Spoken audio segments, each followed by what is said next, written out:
Hello, everybody. Welcome back to Life After Television. Today, I am interviewing Elizabeth Elson. You may have read about Elizabeth Elson in one of my articles about behind the scenes of making carriers at war and her unbelievable ability of taking what could be really stale topics and into provocative television shows that people want to watch. Also, as I mentioned in the article, I apologize for bringing her to a barbecue place on I-64. As a vegetarian, there were not many options for her. So that is completely on me. Elizabeth was the poor person who suffered through that. So, Elizabeth, always wonderful to see you. You too, Shannon. And hush puppies.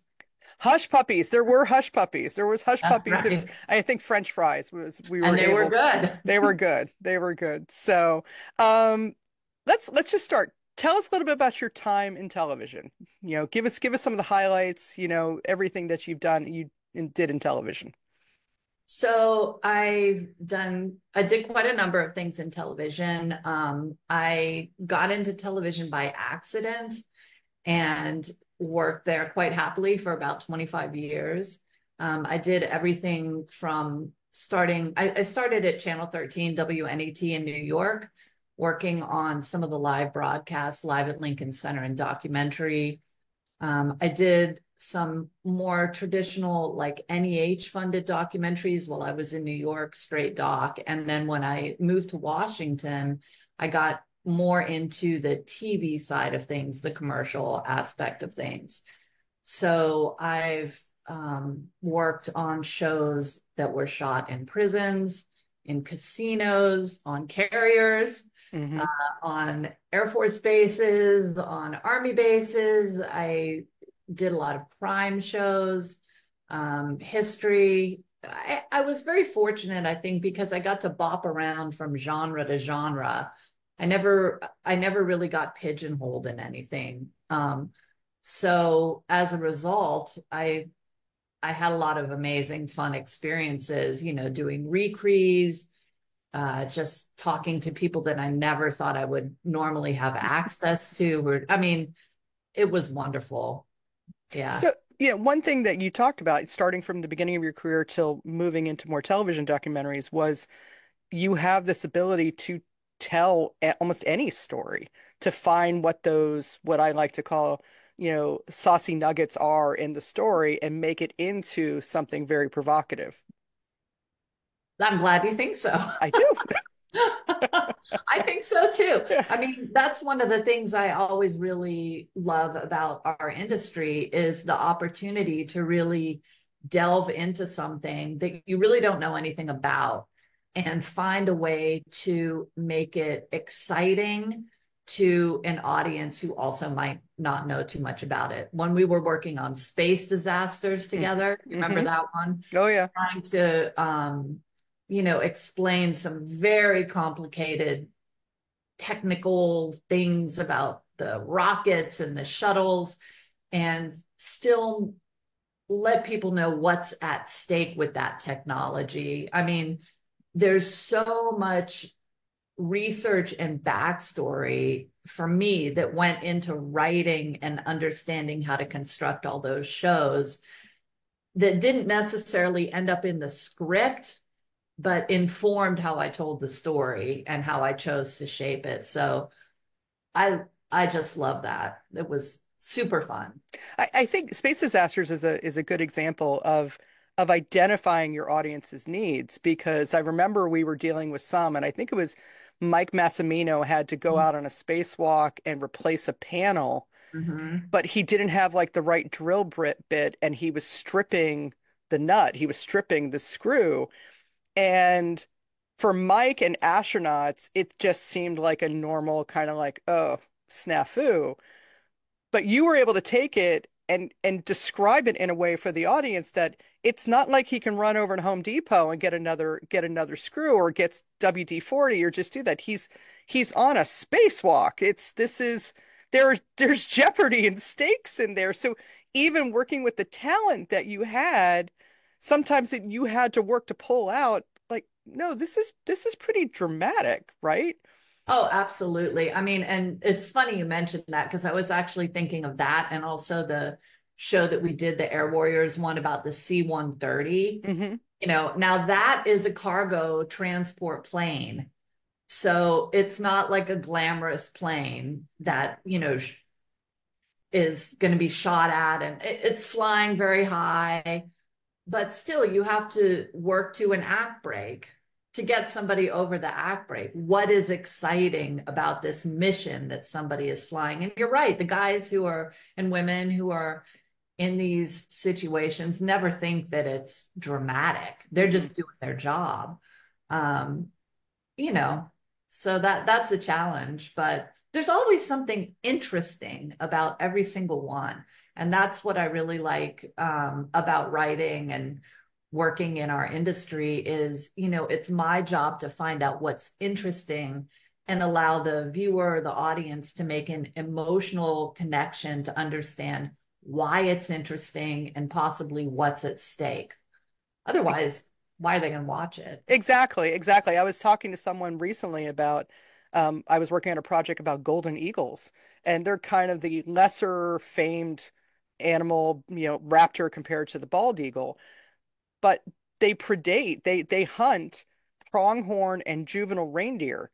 And I said to the everyday person, they eat a juvenile reindeer, just this idea of a bird swooping down and grabbing an animal that size. I said, oh, we're going to focus on that because those are that little elements that pull out, that bring in the audience and make them care and make them go, oh, that's really cool. And that's what you do exceptionally well. So let's talk about your transition. Tell us kind of where you've moved on to. Well, a few years ago, I don't want to say that I started getting restless, um, because there's always more to learn in TV, and I love the medium and I love everybody that I was working with. And I started to think, there's a lot of different ways to tell stories.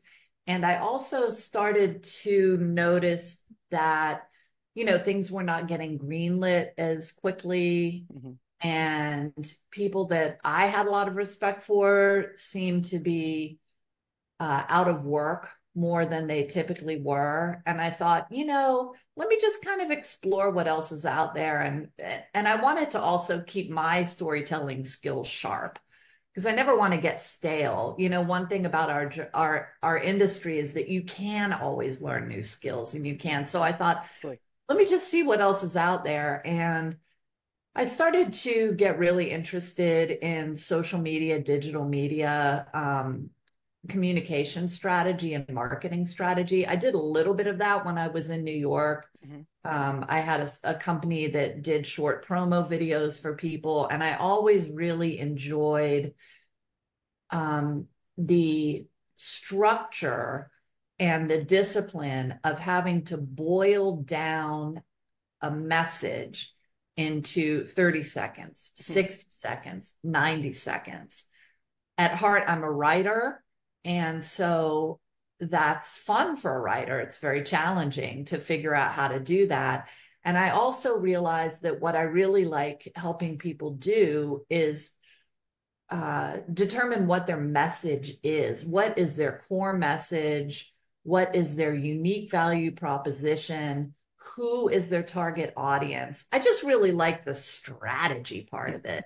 Hmm. And I realized that one thing that was really appealing to me about digital media is, unlike TV, where we're very far, at least in my position as a showrunner, I was always very far from the statistics and all that stuff.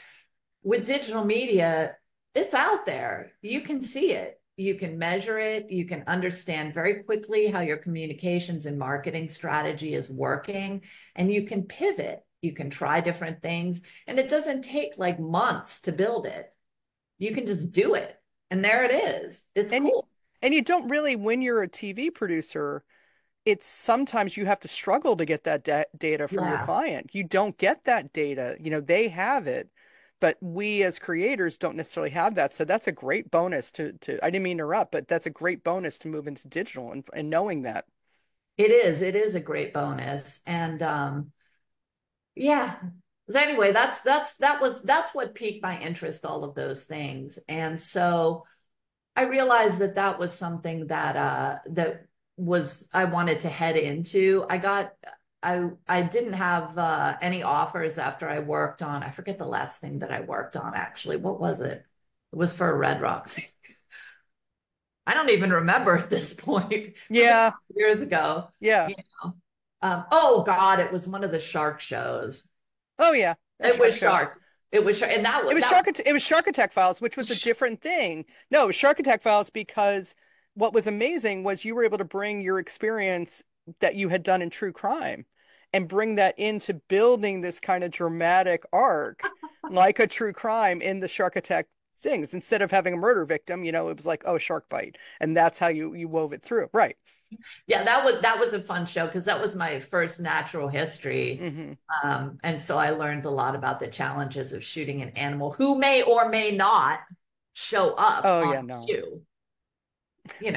That's fine. Yeah. But yeah, so that was the last thing. And then after that, it seemed like this was probably a good time to make a pivot. And I got offered a really great job running a podcasting studio. And I thought, why not? Audio storytelling. So I've been doing that for a couple years. They did a lot of social media. So I really got to mess around with social media, learn a lot more about that from a hands-on perspective. And recently I left that place to become an independent person. I finally feel like, yeah, I feel pretty confident in my ability to sell myself. I feel Mhm. very confident in what I have to offer. So, I'm a freelancer at heart. Mm. You I always like have to been. do You've different always things. been a freelancer. You've always been a freelancer at heart. It's kind of, like you said, you don't get restless, but I think you're always open to new experiences. But Yeah. let me kind of focus what I liked about what you mentioned about taking something and condensing it down, that same message and condensing it down into a digital media size bite.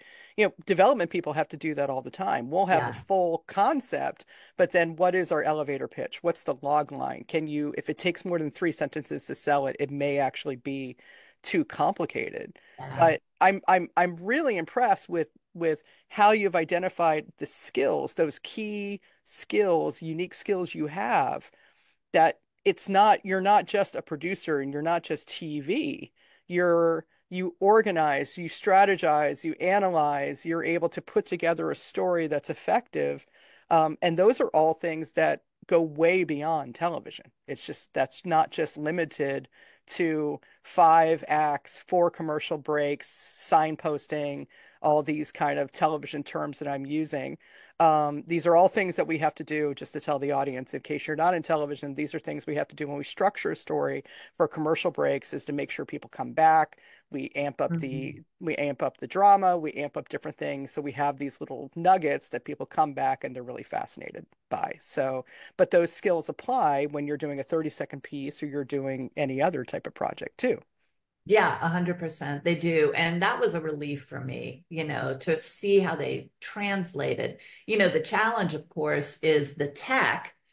It's a different tech stack, it's a different tech world. So, it took me a while to get up to speed on that. But, just like TV, there's a million things that I'm always going to be learning because the tech is constantly changing. But the principles are the same, Hmm. and it's really the principles that I think are really the value because that's the strategy. That's why am I communicating what I'm communicating and who am I communicating it to and what action do I want that person to take. So it's just a little more direct. And that's something else I like about it too, is it's not sure it's mediated by the platform, but it's not mediated by a client in the same way. And don't get me wrong, the clients were great, but it's direct to the audience more or less. And so I think that's very empowering for a lot of the people that I've been working with to be able to make that connection, not have to have it mediated by, I don't know, a channel or Hmm. something like that.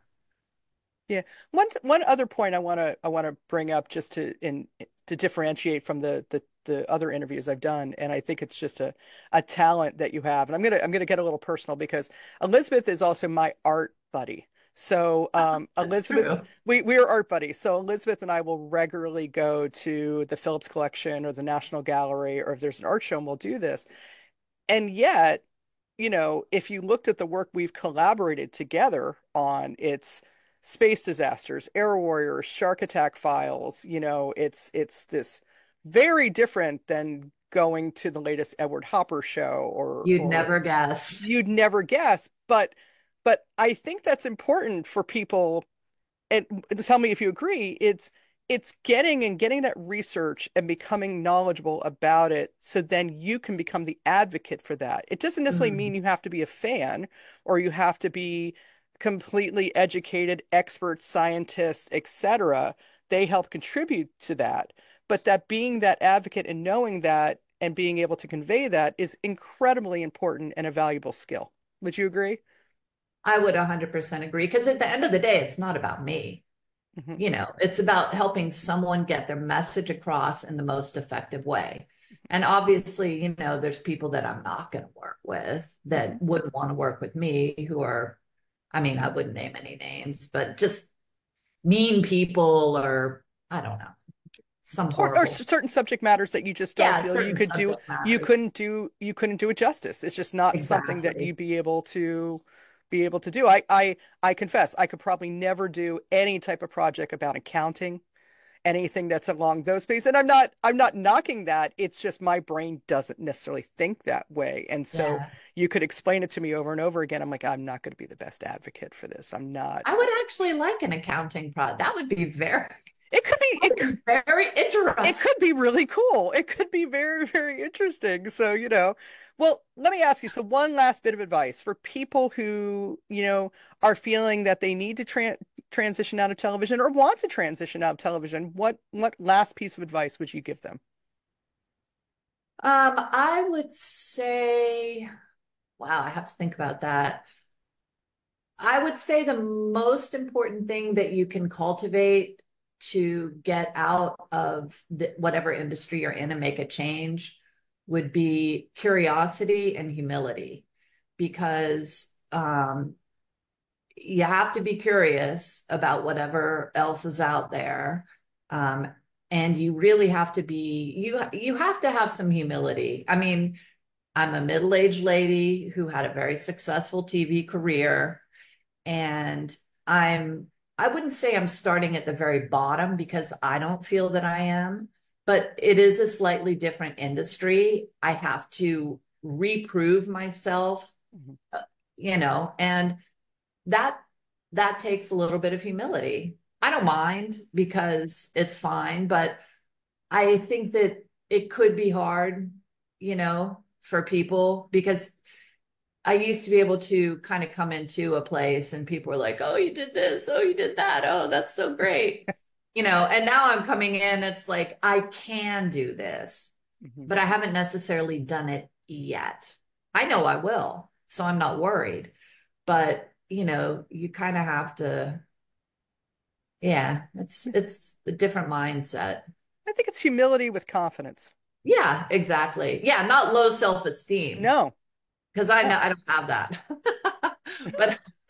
But I do have humility. yeah. There's things I have to learn, and maybe I'm going to be learning something from somebody who's half my age, Hmm.